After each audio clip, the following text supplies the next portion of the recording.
स्वामी राधा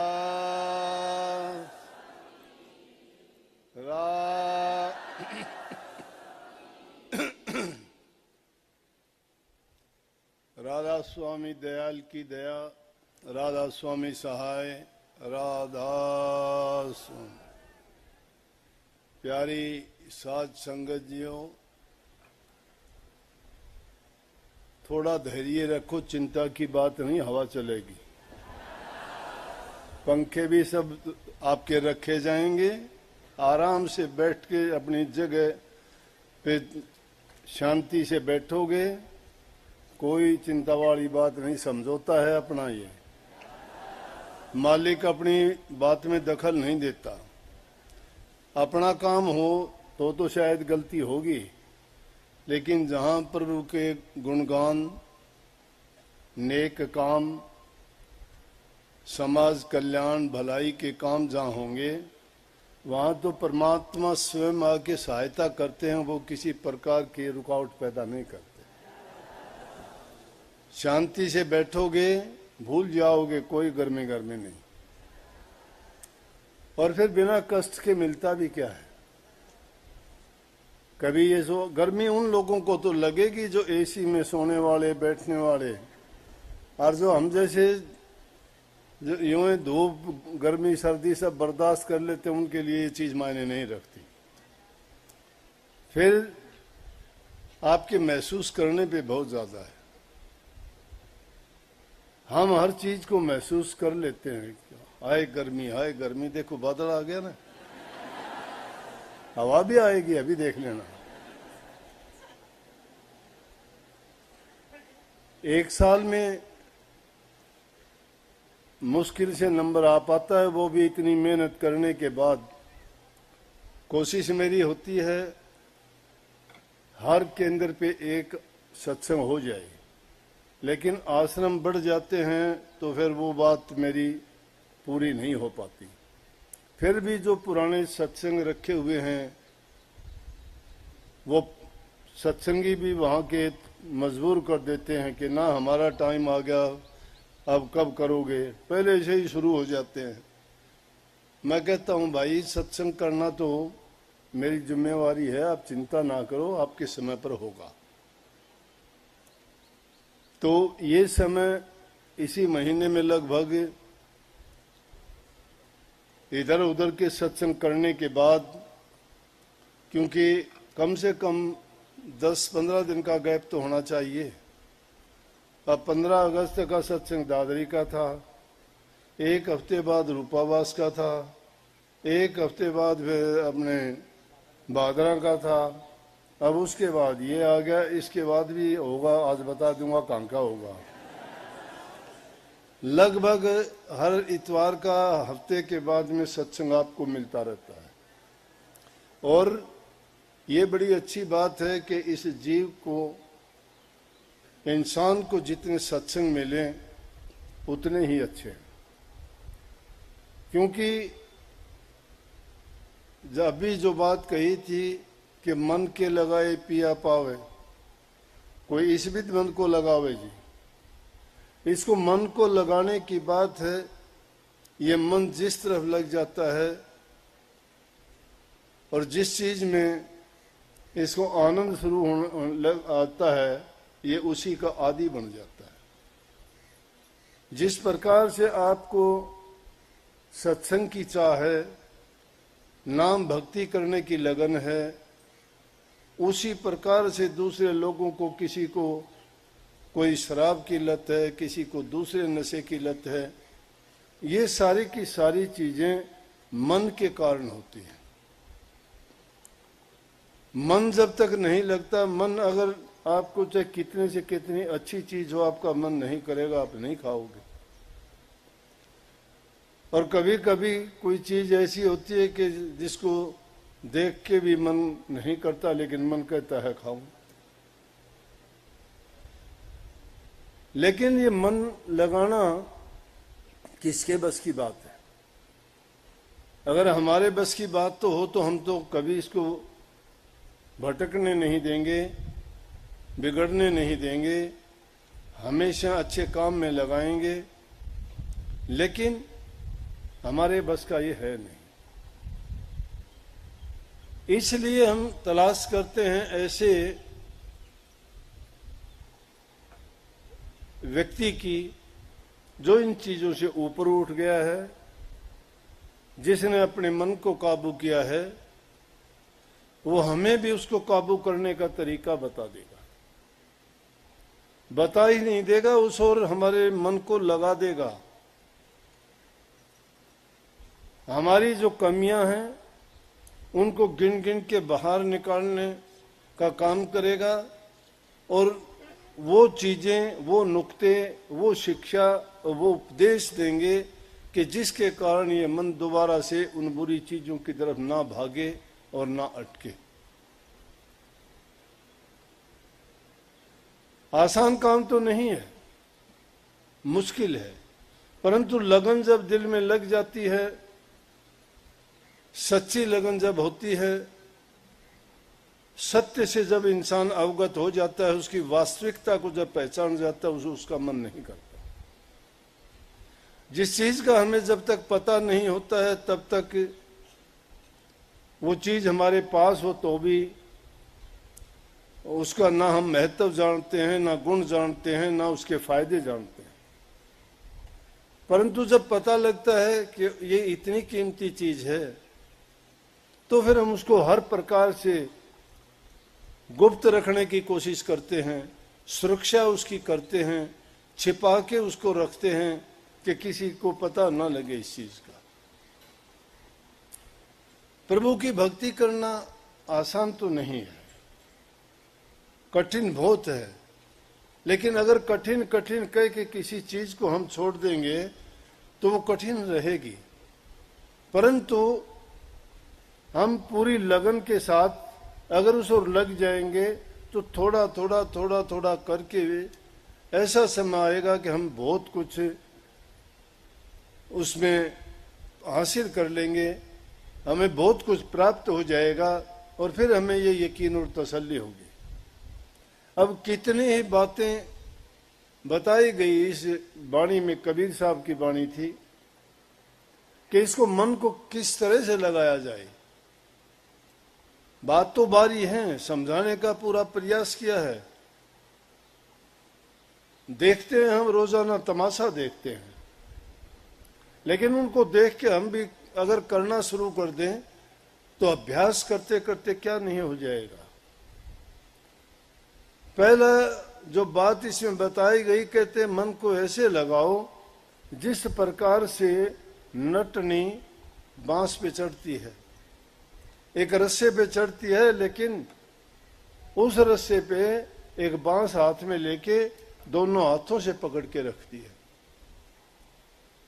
लोग तमाशा देखते हैं, उनका मनोरंजन होता है, उसको देख के आश्चर्य भी होता है कि वो अपने शरीर का संतुलन किस प्रकार से एक रस्से पे जो हिलता भी है और अपना बैलेंस उस पर कैसे बनाए रखती है।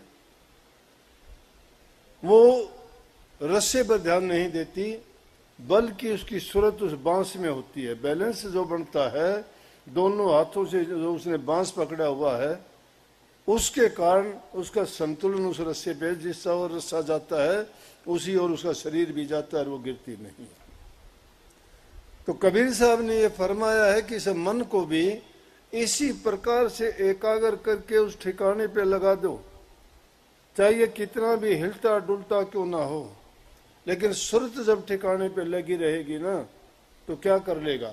इसीलिए दूसरी जगह इसी बात को सिद्ध करने के लिए कबीर साहब ने कहा कि मन जा तो जान दे और गए के राख शरीर, बिन चिल्ले चढ़े कमान के कैसे लगे तीर। कि मन अगर तुम्हारा जाता है तो जाने दीजिए ना, कहां जाएगा, मन को जाने का ठिकाना कहां है। मन घूम फिर के आ जाएगा। मन कोई काम करवाता है शरीर के अंगों से करवाता है। शरीर के अंगों को मन के कहे अनुसार ना करो तो मन क्या कर लेगा, पंगु हो जाएगा, ये कुछ नहीं कर पाएगा।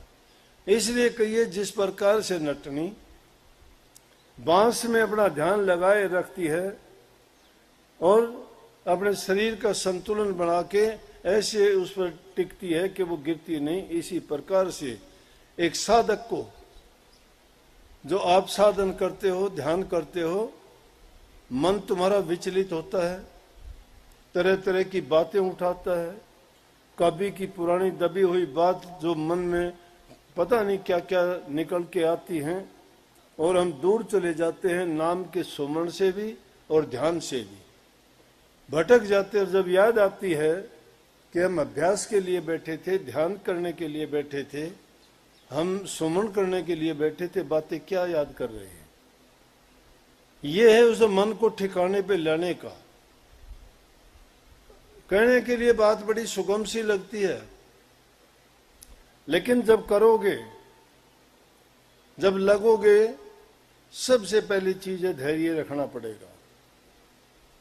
उसके लिए आपको इंतजार करना पड़ेगा। ये नहीं कि आज लगे, आज सोचो कि मेरा काम तो अभी बन जाए, नहीं। कोई भी काम करने के लिए आदमी को धैर्य रखना पड़ता है, मेहनत करनी पड़ती है, संयम रखना पड़ता है। एक आदमी आया मेरे पास, अभी बैठे थे जब सत्संग करने के लिए, बोला कि काफी देर होगी, बड़ी मुश्किल से जो है दर्शन हुए, बड़ा परेशानी हुई। वहां परेशानी हुई तो दर्शन होंगे कि नहीं होंगे। परेशान होके आया तो 3 काम हो गए, तेरे दर्शन भी हो गए, पास भी बैठ गया और आशीर्वाद भी मिल गया। अगर परेशान नहीं होता, मेहनत नहीं करता, सहज में ही सब कुछ मिल जाता, तो आपको उस चीज का इतना आनंद भी नहीं आता। इंसान को जब मेहनत करके, परिश्रम करके जो चीज हासिल होती है, वो उसकी कीमत और कदर को समझता और जानता है कि उसने चीज कैसे प्राप्त की है। नहीं तो सीधी सी बात है, इजी कम इजी गो। जो चीज तुम्हें आसानी से मिलती है वो आसानी से चली भी जाती है, छूट जाती है। तो मेहनत करके की हुई चीज कभी आदमी खोता नहीं है और उसकी कीमत और कदर को जानता है। आगे भी ऐसी बात बताई कि उसके लिए अहंकार को त्यागना पड़ता है। अहंकार, उसमें हाथी का नाम लिया कि ये भक्ति का तरीका तो ऐसा है कि जिस प्रकार से मिट्टी के अंदर, बालू रेत के अंदर बूरा या खांड मिल जाए, अब दोनों का एक सा उनका बनावट है, स्वाद का फर्क है, लेकिन रेत में और बूरा मिला दी जाए तो आप कैसे उसको अलग करोगे। अब तो तरीके साइंस के हो गए कि भाई उसमें पानी में डाल दे, दोनों को पानी में डाल दोगे तो खांड तो उसमें घुल जाएगी, रेत घुलेगी नहीं। पानी को निकाल लो, रेत उसकी तली में जम जाएगी।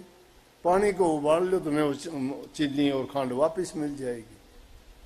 लेकिन कबीर साहब ने तो उस जमाने में क्या कहा कि ये अहंकार है मन का, कि इस प्रकार से जो बुरा को अगर रेत से अलग करना है, कहने का मतलब हमारी सूरत इस शरीर में इस प्रकार से घुल मिल गई है कि इसमें से सत्य को खोजना बड़ा कठिन हो गया।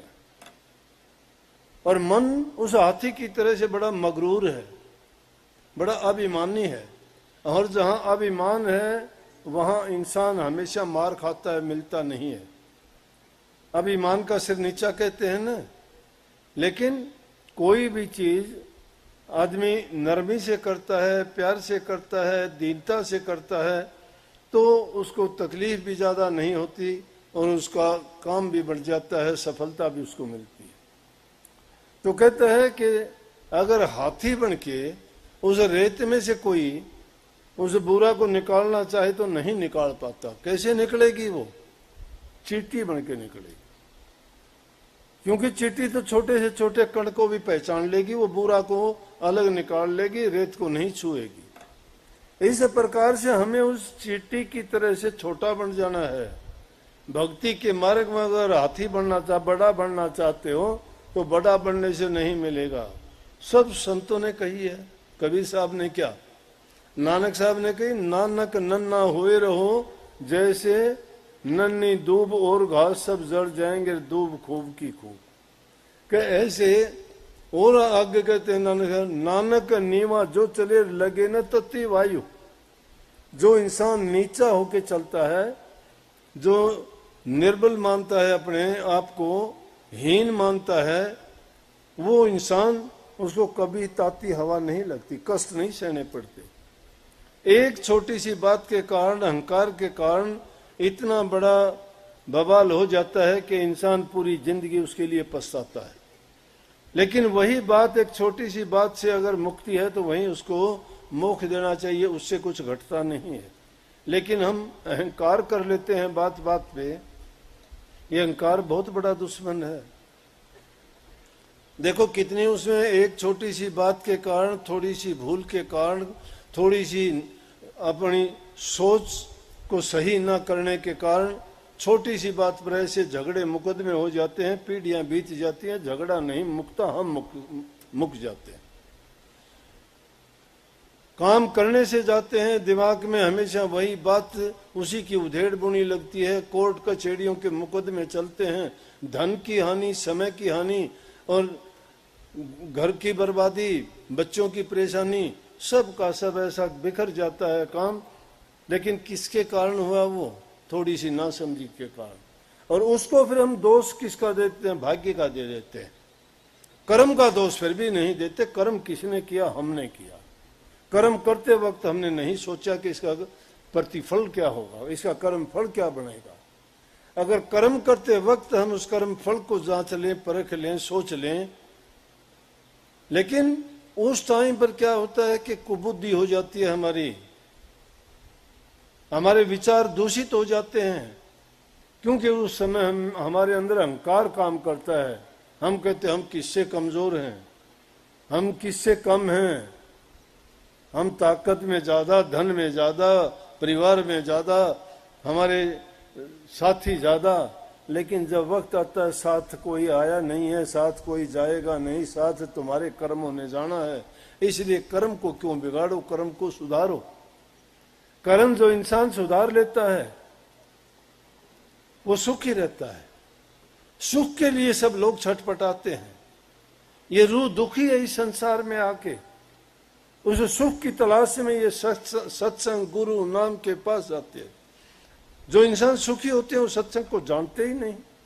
कहते हैं क्या करना हमने, सत्संग किस लिए। लेकिन सत्संग दुखी हो, जिस प्रकार से रोगी आदमी दवाई लेने से ठीक हो जाता है, उसी प्रकार से इंसान अपने दुख और कष्टों से बचना चाहता है तो प्रभु के नाम से वो ऐसी दवा है जिससे तीनों रोग कटते हैं, देहिक, देविक और आदि भौतिक। तीनों रोगों की दवा नाम में है। नहीं तो अलग अलग चीज, शरीर का रोग है तो आपको कुछ और लेना पड़ेगा, मन का रोग है तो मनोचिकित्सक के पास जाना पड़ेगा, अगर मानसिक है तो मनोचिकित्सक के पास, शारीरिक है तो उसको, आध्यात्मिक है तो किसी गुरु के पास। लेकिन आपको अगर एक नाम रूपी औषधि मिल जाए तो सभी रोगों की दवा है, क्योंकि उसे सब समझ आ जाती है। इंसान अगर प्रभु के अर्पण अपने आप को कर देता है तो उसको पता लग जाता है कि हमारे कर्म का फल क्यों बना, किस प्रकार से उसका निवारण होगा। और जो जो नाम भक्ति करता चला जाएगा, ये इस तरह की जो बातें हैं, इन सब से उसको छुटकारा मिलता है।